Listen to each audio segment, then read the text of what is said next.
पाकिस्तान ने बहुत ਵੱਡੇ ਡਿਸਅਪੁਆਇੰਟਮੈਂਟ ਕੀਤੀ ਜ਼ਰੂਰ ਹੈ ਲੇਕਿਨ ਕੁਝ ਲੋਕ ਕਹਿ ਰਹੇ ਨੇ ਜੀ ਇਹਦਾ ਪੂਰਾ ਕੈਪਟਨ ਤੇ ਬਲੇਮ ਜਾ ਰਿਹਾ ਠੀਕ ਹੈ ਲੇਕਿਨ ਕੈਪਟੈਂਸੀ ਤੇ ਪੂਰਾ ਬਲੇਮ ਜਾ ਹੀ ਨਹੀਂ ਸਕਦਾ ਕਿਉਂ ਨਹੀਂ ਜਾ ਸਕਦਾ ਮੈਂ ਤੁਹਾਨੂੰ ਦੱਸਣਾ ਬਈ ਕੈਪਟਨ ਵਿਚਾਰੇ ਦੀ ਉਹ ਅਪਰੋਚ ਹੀ ਨਹੀਂ ਹੈ ਕਿ ਉਹ ਕਿਸੇ ਨੂੰ ਜਿਹੜਾ ਨਾ ਖਿਲਾ ਸਕੇ ਕਿਸੇ ਨੂੰ ਬਾਹਰ ਕਰ ਸਕੇ ਸਾਰੇ ਐਡੇ ਐਡੇ ਤਗੜੇ ਪਾਵੀਆਂ ਦੇ ਵਿੱਚ ਖੇਡ ਰਹੇ ਨੇ ਕਿ ਕੈਪਟਨ ਵਿਚਾਰਾ ਕੁਛ ਨਹੀਂ ਕਰ ਸਕਦਾ ਕੈਪਟਨ ਪੂਰਾ ਬੇਬਸ ਹੈ ਠੀਕ ਹੈ ਹੁਣ ਬਾਬਰ ਨੂੰ ਕਿਵੇਂ ਕੱਢੋਗੇ ਤੁਸੀਂ ਬਾਬਰ ਦੀ ਪੂਰੀ ਫੈਨ ਫੋਲੋਇੰਗ ਹੈ ਪਿੱਛੇ ਪੂਰੇ ਵੱਡੇ ਵੱਡੇ ਪਾਵੇ ਨੇ ਠੀਕ ਹੈ ਜਿਨ੍ਹਾਂ ਦੀ ਬੇਸ ਤੇ ਉਹ ਇੱਥੇ ਖੇਡ ਰਿਹਾ ਹੁਣ ਸ਼ਹੀਨ ਅਫਰੀਦੀ ਤੁਸੀਂ ਉਹਨੂੰ ਕਿਵੇਂ ਕੱਢ ਸਕਦੇ ਠੀਕ ਹੈ ਉਹਨਾਂ ਨੇ ਟੈਲੈਂਟ ਹੁਣ ਬਾਹਰ ਪਾ ਦੇਣਾ ਬਈ ਸਿਫਾਰਿਸ਼ ਜਿਹੜੀ ਉਹ ਇੱਥੇ ਚੱਲੇਗੀ ਉਹਨਾਂ ਨੇ ਸ਼ਹੀਨ ਅਫਰੀਦੀ ਦੇ ਪਿੱਛੇ ਬਹੁਤ ਵੱਡਾ ਜਿਹੜਾ ਪਾਵਾ ਠੀਕ ਹੈ ਤੁਹਾਨੂੰ ਪਤਾ ਜਦੋਂ ਪਾਕਿਸਤਾਨ ਏਸ਼ੀਆ ਕੱਪ ਹਾਰਿਆ ਸੀ ਉਦੋਂ ਕੀ ਗੱਲਾਂ ਹੋ ਰਹੀਆਂ ਸਨ ਇਹ ਜੀ ਹੁਣ ਜਿਹੜਾ ਨਾ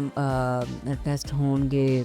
ਇੰਜਰੀਜ਼ ਟੈਸਟ ਹੋਣਗੇ ਉਹਨਾਂ ਕਹਿ ਰਹੇ ਇੱਥੇ ਤਾਂ ਸਾਰੇ ਫਿੱਟ ਨੇ ਇੱਥੇ ਬਿਮਾਰ ਕੇ ਕੌਣ ਬਿਮਾਰ ਕੋਈ ਬਿਮਾਰ ਨਹੀਂ ਇੱਥੇ ਤੇ ਸ਼ਹੀਨ ਅਫਰੀਦੀ ਕਹਿੰਦਾ ਸੀ ਨਾ तो ਉਹਨੂੰ ਪਤਾ ਬਈ ਮੇਰੇ ਪਿੱਛੇ ਐਡੀ ਸਟਰੋਂਗ ਪਾਵਰ ਐਡਾ ਸਟਰੋਂਗ ਪਾਵਰ ਹੈ ਕਿ ਕੋਈ ਬੰਦਾ ਮੈਨੂੰ ਇੱਥੋਂ ਹਿਲਾ ਨਹੀਂ ਸਕਦਾ ਠੀਕ ਹੈ ਹੁਣ ਸ਼ੇਡੀ ਸਾਹਿਬ ਠੀਕ ਬਈ ਤੁਸੀਂ ਜਿਹੜਾ ਨਾ ਮੈਂ ਤੁਹਾਡੇ ਅੱਖੀ ਹੱਥ ਜੋੜਨਾ ਤੁਸੀਂ ਤਿੰਨੇ ਛੱਡੋ ਸਾਡੀ ਜਾਨ ਪਾਕਿਸਤਾਨ ਟੀਮ ਦੀ ਠੀਕ ਹੈ ਤੇ ਜਾਓ ਤੁਸੀਂ ਜਿਹੜਾ ਨਾ ਬ੍ਰਾਂਡ ਵਗੈਰਾ ਕਰੋ ਤੁਸੀਂ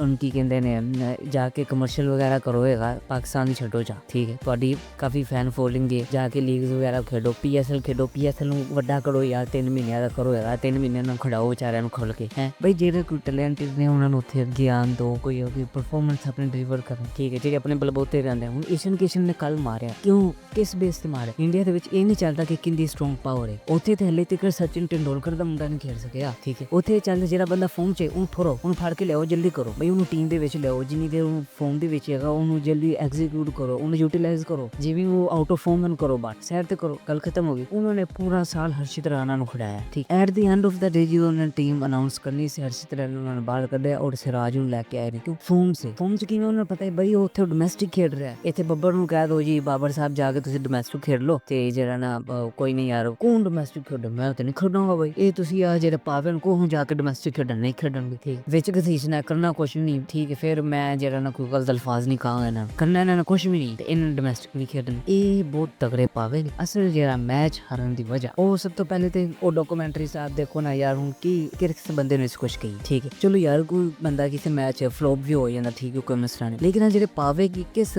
ਬੇਸ ਤੇ ਬੈਠੇ ਹੋਏ ਨੇ ਜਾਂ ਤੇ ਫਿਰ ਖੋਲ ਕੇ ਕਹਣ ਵੀ ਐਸੀ ਬਾਈ ਖੇਡਣਾ ਕਿ ਫਲਾਨੀ ਬੇਸ ਤੇ ਫਲਾਣੇ ਕੋਟੇ ਤੇ ਅਸੀਂ ਖੇਡ ਰਹੇ ਹਾਂ ਫਲਾਣੇ ਕੋਟੇ ਤੇ ਖੇਡ ਰਹੇ ਹਾਂ ਹमें ਖੇਡਣਾ ਠੀਕ ਹੈ ਇਸ ਟੀਮ ਦਾ ਕੁਝ ਨਹੀਂ ਹੋ ਸਕਦਾ ਉਦੋਂ ਤੱਕ ਜਦੋਂ ਤੱਕ ਜਿਹੜੇ ਨਾ ਕੋਟੇ ਖਤਮ ਨਹੀਂ ਹੁੰਦੇ।